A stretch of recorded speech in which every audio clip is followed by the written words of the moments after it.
والسلام على سيد الأنبياء والمرسلين أما بعد أعوذ بالله من الشيطان الرجيم بسم الله الرحمن الرحيم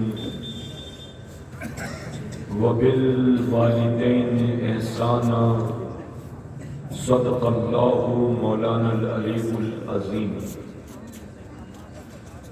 باد توحید کے متوالوں، شمع رسالت کے پروانوں، غوثو خواجہ اور رضا کے چاہنے والوں، آئیے سب سے پہلے ہم اور آپ نہایت ہی ادب اور احترام کے ساتھ اپنے اور ساری کائنات کے مرکز عقیدت جناب محمد الرسول اللہ صلی اللہ تعالیٰ علیہ وسلم کی بارگاہ بےکس پناہ میں جس طرح سے میں آپ کو پڑھاؤں میرے ساتھ مل کر پورا مجمع بآواز بلند ہدیے غلامی درود و سلام کے انداز میں پیش کر لیں. الصلاۃ والسلام علیک یا رسول اللہ، الصلاة والسلام عليك يا حبيب الله، الصلاة والسلام عليك يا نبي الله، وعلى آلك وأصحابك یا نور اللہ صلی اللہ تعالی علیہ وسلم.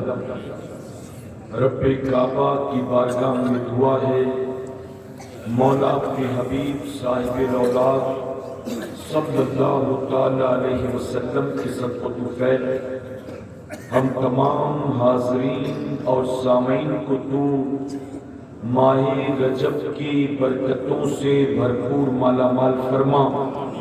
اے اللہ، سردیوں کی رات میں کھلے آسمان کے نیچے تیرے یہ بندے اور تیری بندیاں جو تیرے ذکر پاک کی محفل میں آئے ہیں، اے اللہ ان سب کو قبر کی اور میدان قیامت کی گرمی سے محفوظ فرما، اور آج کی ہماری اس محفل کو مولا ہم سب کے لیے، ہمارے والدین کے لیے جنت کی ضمانت فرما.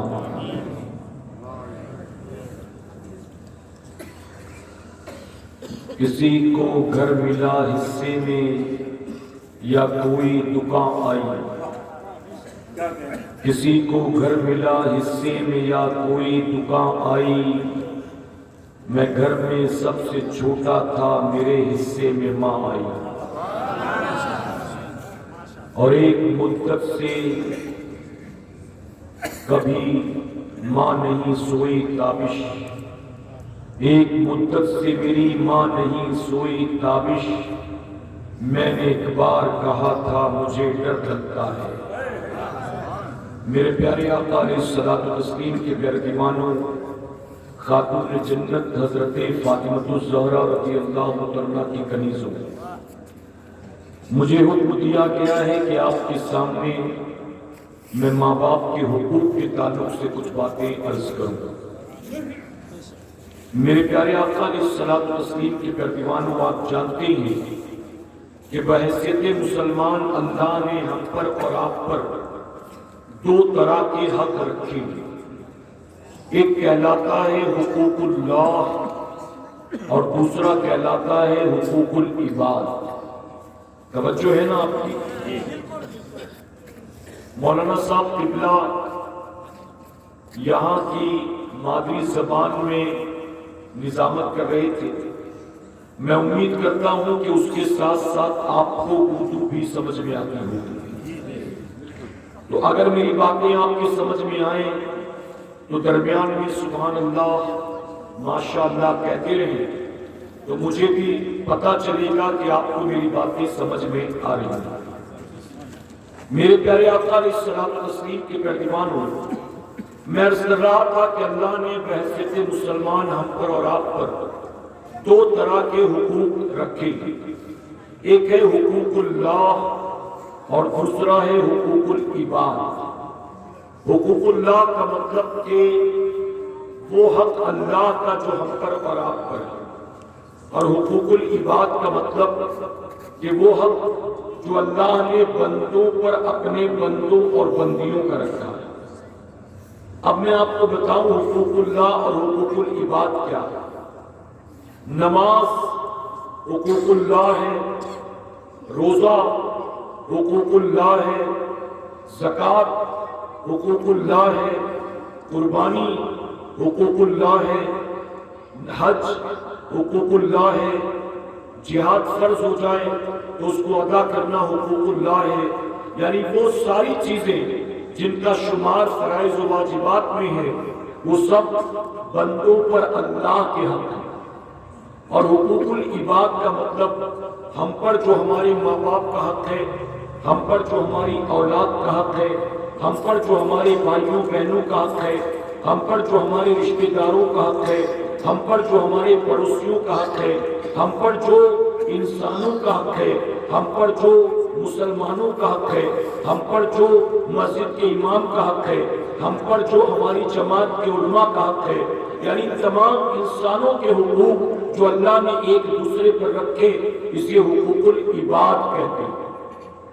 اب دونوں چیزوں کو سامنے رکھ کر اگر دیکھیں، علماء موجود ہیں، میں ذمہ داری کے ساتھ کہوں گا یہ دونوں حق ادا کرنا ضروری ہے، لیکن اگر دونوں کو سامنے رکھ کر دیکھا جائے تو پتہ چلتا ہے کہ حقوق اللہ کے مقابلے حقوق العباد زیادہ سخت، زیادہ نازک ہے۔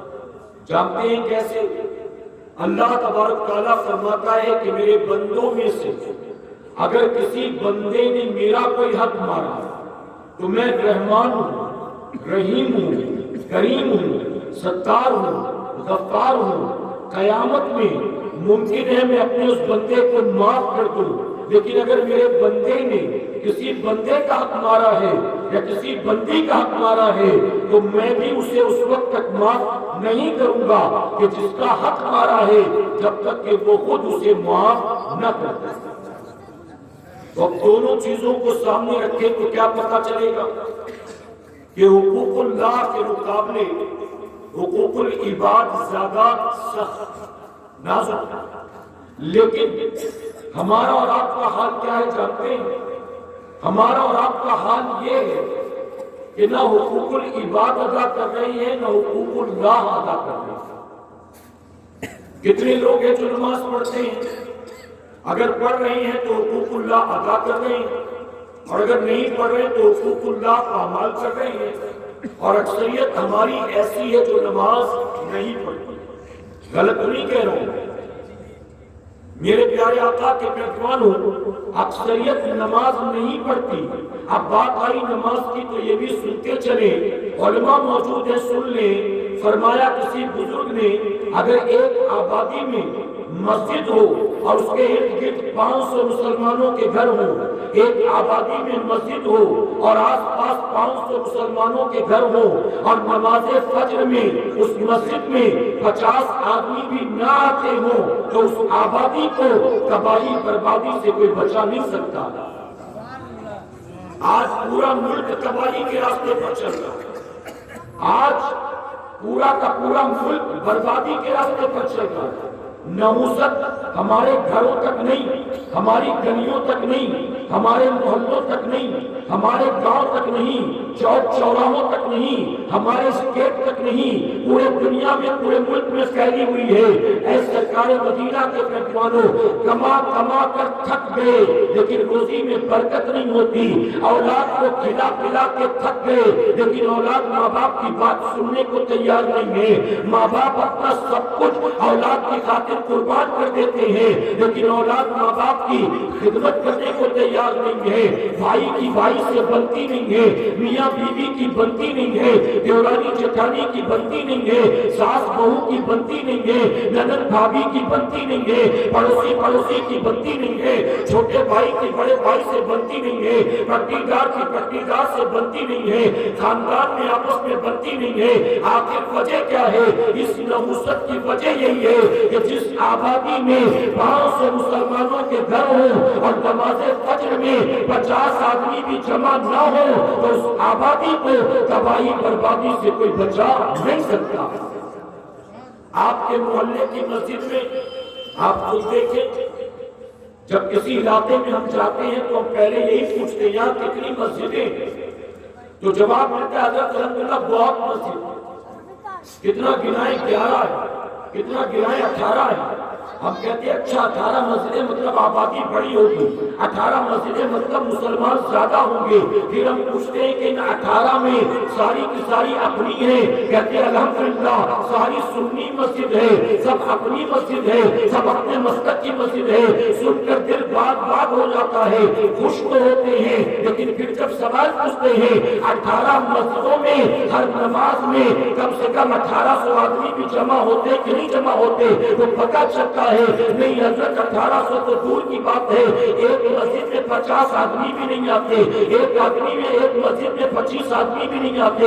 اور میرے پیارے آقا کے پیغمبروں، آج جانتے ہو میں معذرت کے ساتھ کہوں گا ہمارے جلسوں کا حال یہ ہے، آپ کے ہر گاؤں میں ایک سالانہ جلسہ ہوتا ہے، اور جب گاؤں میں کوئی جلسہ ہوتا ہے تو اس گاؤں کا رہنے والا اگر بنگلور میں بھی ہے تو آ جاتا ہے، دلی میں بھی ہے تو آ جاتا ہے، بمبئی میں تو ہے آ جاتا ہے۔ وہ کہتا ہے ہمارے گاؤں کا جلسہ ہے ہم جا رہے ہیں، ہمارا سالانہ جلسہ ہے ہم جا رہے ہیں، اور جلسے میں سب جمع ہو جاتے ہیں، جلسے میں اچھی خاصی بھیڑ بھاڑ بھی ہوتی ہے۔ لیکن میں آپ سے پوچھتا ہوں اے جلسوں میں آنے والوں، اے رات بھر نبی کی نعتیں سن کر نذرانے لٹانے والوں، اے محبت رسول کے نام پر جھوم جھوم کر نعرے لگانے والوں، اپنے ہاتھوں کو جھنڈا بنانے والوں، اٹھ اٹھ کر داد دینے والوں، میں تم سے پوچھتا ہوں رات بھر جلسہ ختم ہونے کے بعد جب اذان فجر ہوتی ہے کیا تم میدان سے اٹھ کر اللہ کے گھر میں جاتے ہو؟ کیا تم جلسے سے اٹھ کر مسجد میں جاتے ہو؟ کیا تم چٹائی اور بوری سے اٹھ کر مصلے پر جاتے ہو؟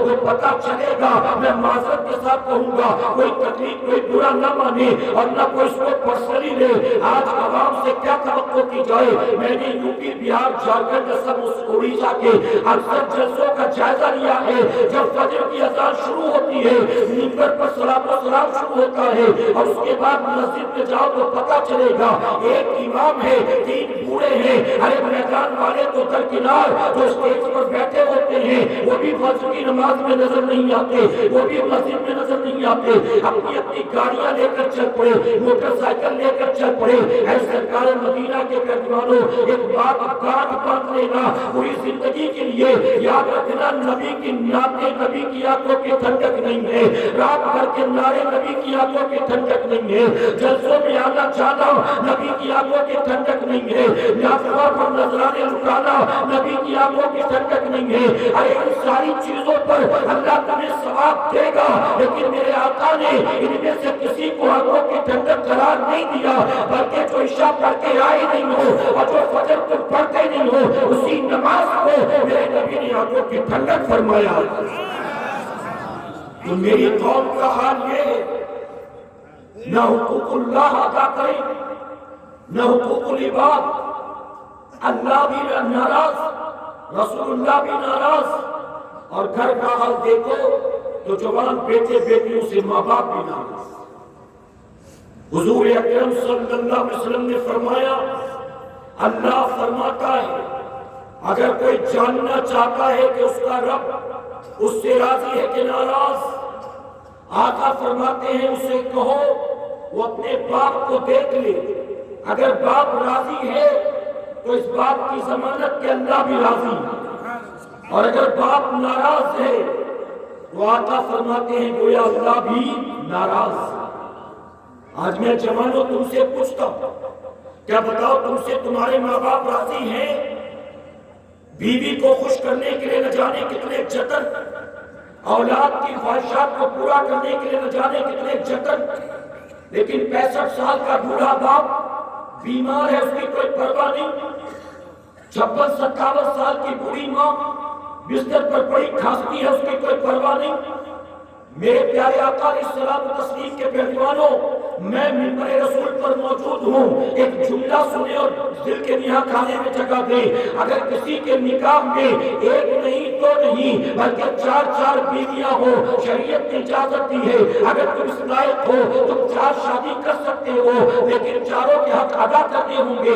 اگر کسی کے نکاح میں 4 بیویاں ہیں اور چاروں بیویوں کو اس نے سونے سے لاد دیا، ہر بیوی کو 50,000 روپیہ مہینے کا مینٹیننس دیتا ہے، ہر بیوی کو مکان بنا کے دے دیا، ہر بیوی کی خاطر کار خرید کے دے دیا، اپنی بیویوں کے سارے حق ادا کیے، ان کی خوشی کا خواہشات کا خیال رکھا، یہاں تک کہ بیویاں صبح شام ہاتھ اٹھا کر دعائیں کرتی ہیں، اپنے مائکے اور سہیلیوں میں اپنے شوہر کی تعریفیں کرتی نہیں کرتی۔ اے سرکار مدینہ کے پہلوانوں، چاروں بیویوں کو کھلایا پلایا، ان کی ہر آرزو اور تمنا کو پورا کیا، چاروں بیویاں دعائیں دیتی ہیں، لیکن اگر گھر کے بستر پر 62 سال کی بوڑھی ماں بستر پر پڑے سسکتی ہے اور روتی ہے، تو یاد رکھنا کل قیامت میں چاروں بیویوں کی دعائیں تجھے جنت میں لے کر نہیں جائیں گی، بلکہ ماں کا دل دکھانا تجھے جہنم کا ایندھن بنا دے گا۔ ایک لڑکی کی شادی ہو تو لڑکی کی شادی ہونے کے بعد اس کی جنت شفٹ ہو جاتی ہے۔ شادی جب تک نہیں ہوئی تھی اس کی جنت ماں باپ کی رضا میں تھی، نکاح کے بعد اب اس کی جنت شوہر کی رضا میں۔ کس کی رضا میں؟ بلند آواز سے کس کی رضا میں؟ اب بیوی کی جنت، عورت جو شادی شدہ ہے اس کی جنت شوہر کی خوشی میں، شوہر خوش، بیوی جنتی، شوہر ناراض، سارا مائکہ خوش، سارے بھائی خوش، ساری سہیلیاں خوش، سارے دوست خوش، وہ عورت جنت میں نہیں جا سکتی۔ اور یہ بھی سن لو، میرے آقا صلی اللہ علیہ وسلم نے فرمایا اس عورت کو کل قیامت کے دن جنت میں جانے سے کوئی طاقت روک نہیں سکتی جو عورت اس حال میں مرے کہ اس کا شوہر اس سے راضی ہو۔ اے میری قوم کی بچیوں، اے میری بہنوں، اے میری ماں، اے میری بیٹیوں، اچھی طرح سے اس بات کو سنو، اپنے مائکے کے لیے جو اپنے شوہر سے لڑائیاں کرتی ہو، اپنے بھائیوں اور بہنوں کے چکر میں جو اپنے شوہر کا دل دکھاتی ہو، جو تانا دیتی ہو اور اس کو رلاتی ہو، تو یاد رکھنا تم جہنم کا ایندھن بنا دی جاؤ گی۔ اگر تمہیں جنت چاہیے تو تمہیں سب کو چھوڑ چھاڑ کے اپنی شوہر کی خوشی کا خیال رکھنا ہے۔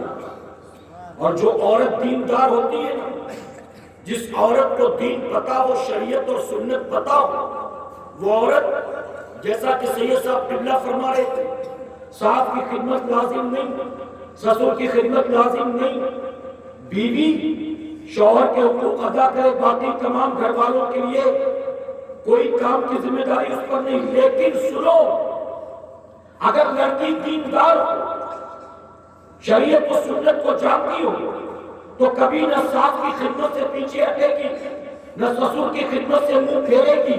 کیوں؟ کیونکہ وہ جانتی ہے یہ گڑیا معمولی عورت نہیں ہے، یہ میرے شوہر کی ماں ہے، اگر میں اس کی خدمت کر کے اس کو خوش کروں گی، اگر یہ خوش ہوگی تو اس کی خوشی پر اللہ میرے شوہر کو جنت دے گا اور اس کی خوشی پر اللہ مجھ کو جنت عطا فرمائے گا۔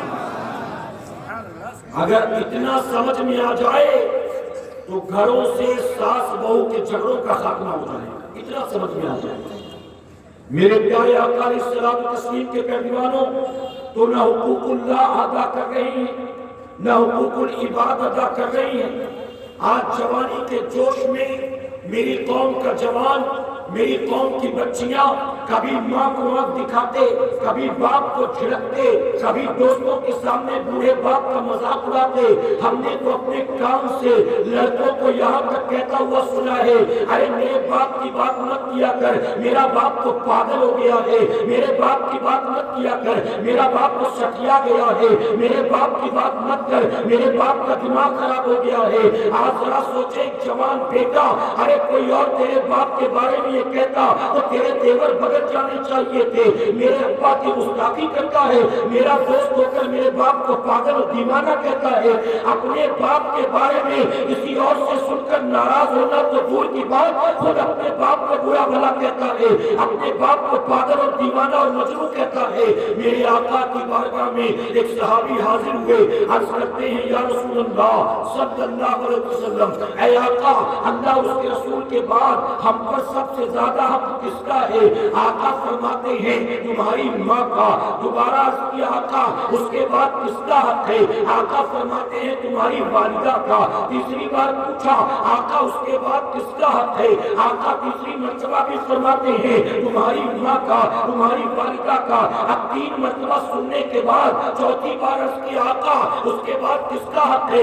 آقا فرماتے ہیں اپنے باپ کے ساتھ بھی اس کے سلوک سے پیش آیا کرو، اپنے والد کے ساتھ بھی نرمی سے پیش آیا کرو۔ اب جانتے یہاں مفسرین کیا لکھتے ہیں؟ لکھتے ہیں میرے نبی نے جو 3 مرتبہ ماں کا ذکر کیا وہ محض یوں ہی نہیں تھا، آقا نے چوتھی بار باپ کا ذکر کیا اور اس سے پہلے 3 مرتبہ ماں کا۔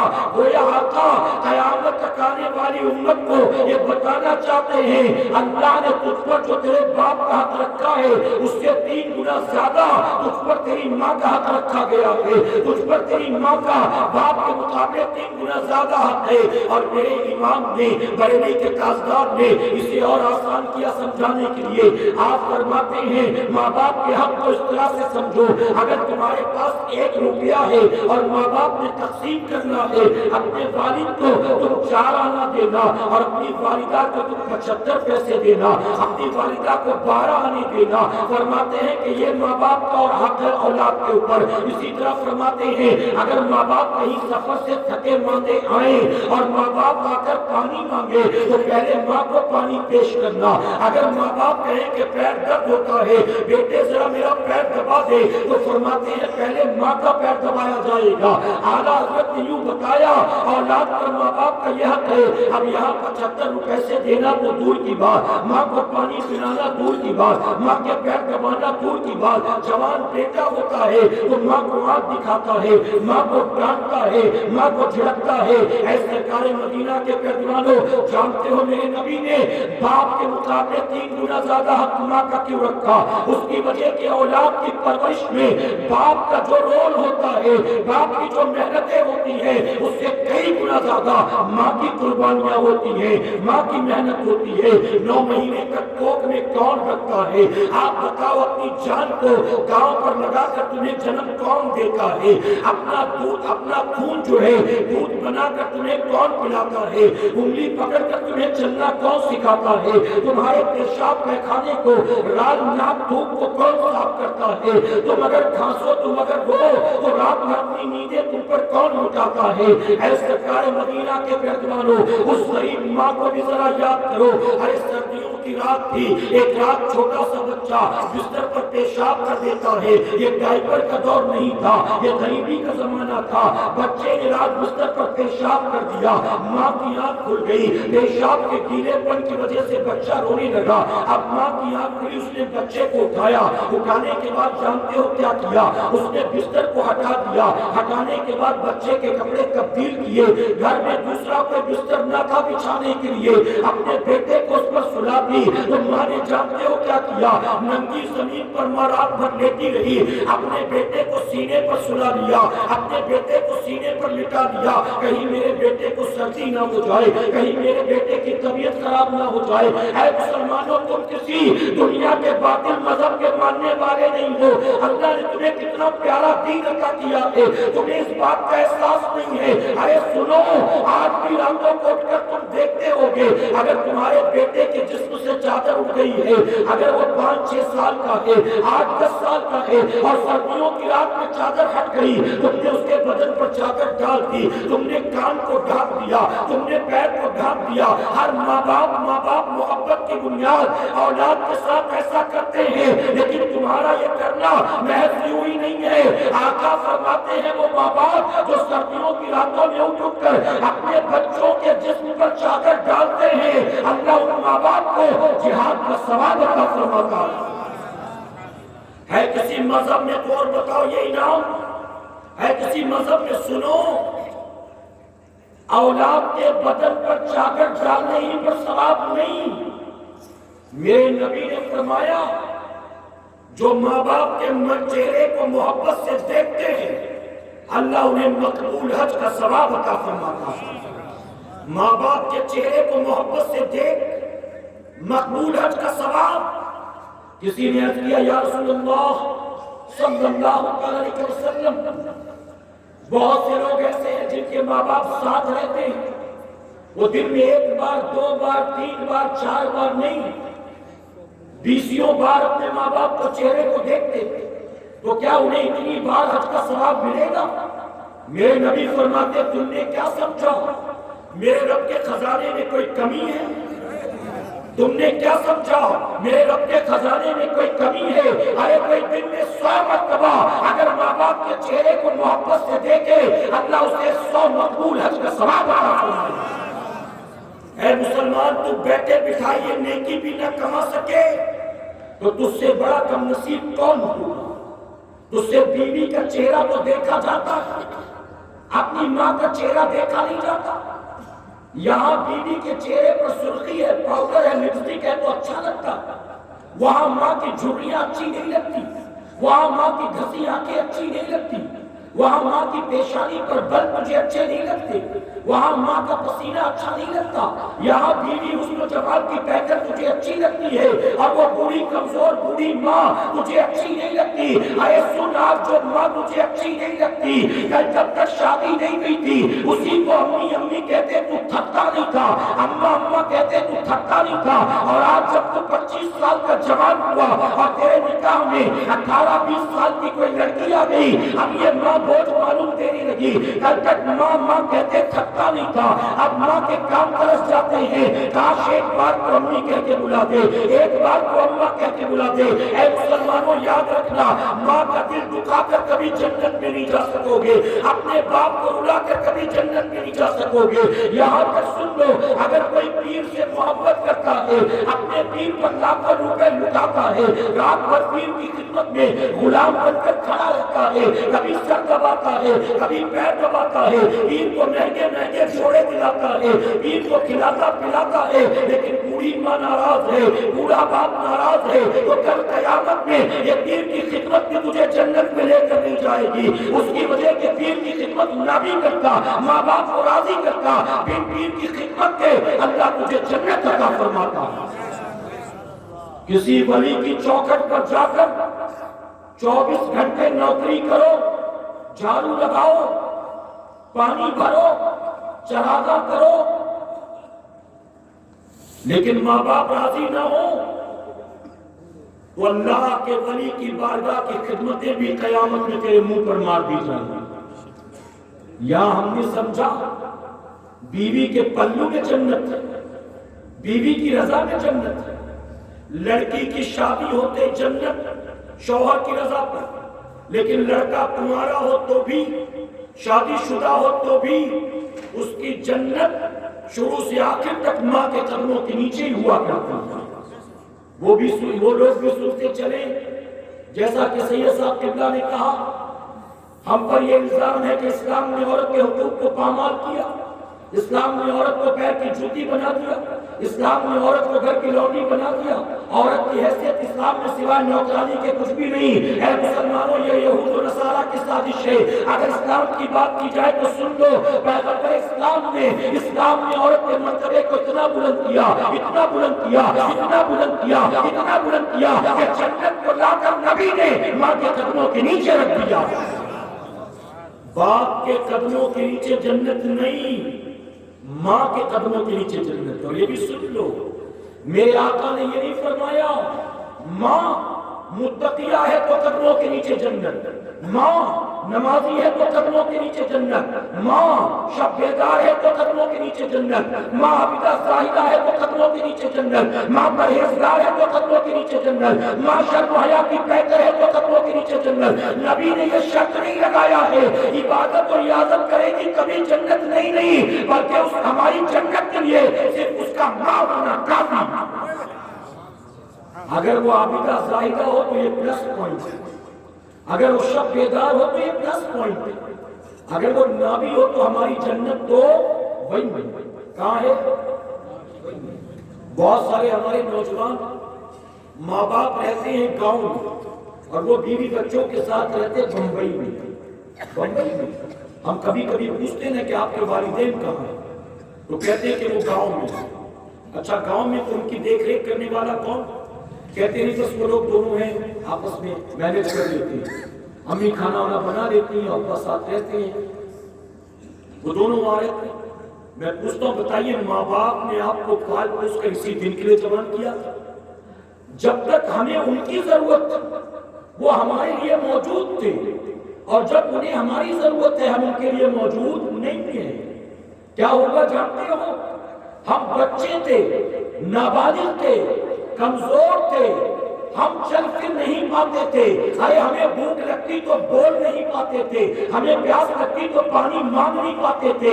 ہم جب بالکل چھوٹے سے بچے تھے ہم پوری طرح اسی ماں پر تو ڈیپینڈ تھے، اور اس ماں کا حال کیا تھا، ہم روتے تھے وہ سمجھ جاتی تھی، ہم رات کو جاگتے تھے وہ سمجھ جاتی تھی، ہم چیختے تھے وہ سمجھ جاتی تھی، وہ ہر چیز کو سمجھ جاتی تھی۔ میرے بچے کو کیا چاہیے، میرے بچے کو کیا تکلیف، ارے وہ ہماری چیزوں کو تو سمجھ لیتی تھی جب ہمیں اس کی ضرورت تھی۔ آج جب اس کو ہماری ضرورت ہے ہمیں اس کی باتیں سمجھ میں نہیں آتی، ہمیں اس کی ضرورت سمجھ میں نہیں آتی۔ میرے پیارے آقا علیہ الصلوۃ والتسلیم کے پیارے دیوانوں، بمبئی میں رہتے ہیں، خود کا خرچہ مہینے کا 15-20 ہزار کا، بچوں کے اسکول کی فیس، ٹیوشن کے فیس، کرائے بھاڑے کے آنے جانے کا خرچہ، بجلی کا بل، راشن کا پیسہ، دوا علاج کا پیسہ، پھل فروٹ سبزی ترکاری کا پیسہ، 18-20 ہزار گھر میں خرچ ہوتے ہیں۔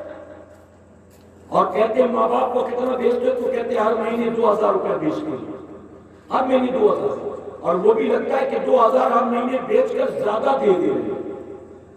ماں باپ 2000 میں تو ہر مہینے 1800-1500 بچا بھی لیتے ہیں۔ ہمیں یوں لگتا ہے کہ گاؤں میں خرچہ ہی کیا ہے، ضرورت ہی کیا ہے۔ اگر کبھی ماں یہ کہتے ہیں نا کہ بیٹا 15-20 دن سے تمہارے ابا کی طبیعت کچھ زیادہ ہی خراب ہے، اگر کوئی آ رہا ہو نہیں تو ڈاک کے ذریعے، اب تو پے ٹی ایم وغیرہ بھی آ گیا، بیٹا کسی طرح سے کچھ پیسہ بھیج دے ابا کے علاج کی ضرورت، فوراً تیور بدل جاتا ہے، فوراً کہتا ہے امی یہاں کوئی پیڑ لگا ہوا پیسے کا، ابھی 2000 تو بھیجا تو نا، 10 تاریخ سے پہلے 2000 نہیں بھیج پاؤں گا، اب 10 تاریخ سے پہلے 1 روپیہ بھیج نہیں پاؤں گا، میں نے جو پیسہ بھیجا تھا ابھی 15 دن تو ہوئے، کہاں گئے وہ پیسے؟ تو ماں کہتی بیٹا میں نے بتایا تو صحیح کہ ابا کی طبیعت خراب ہے، اس بار پیسہ دوا علاج میں لگ گیا، ڈاکٹر نے 2-3 ٹیسٹ بھی لکھ کر دیا ہے لیکن 1100 کا خرچہ ہے اس لیے میں نے ٹیسٹ نہیں کروایا، اگر تو 2-3 ہزار بھیج دے گا تو آسانی ہو جائے گی۔ فوراً کہتا ہے امی تم کو کچھ معلوم ہے کہ نہیں معلوم، بمبئی کا خرچہ کتنا ہوتا ہے، ہر مہینے اسکول کی فیس کتنی ہے تم کو معلوم ہے، ٹیوشن کی فیس کتنی ہے تم کو معلوم ہے۔ ارے امی نے کہا تھا بیوی کو بمبئی لے جا کر گئے، امی کہہ رہی تھی کہ 8000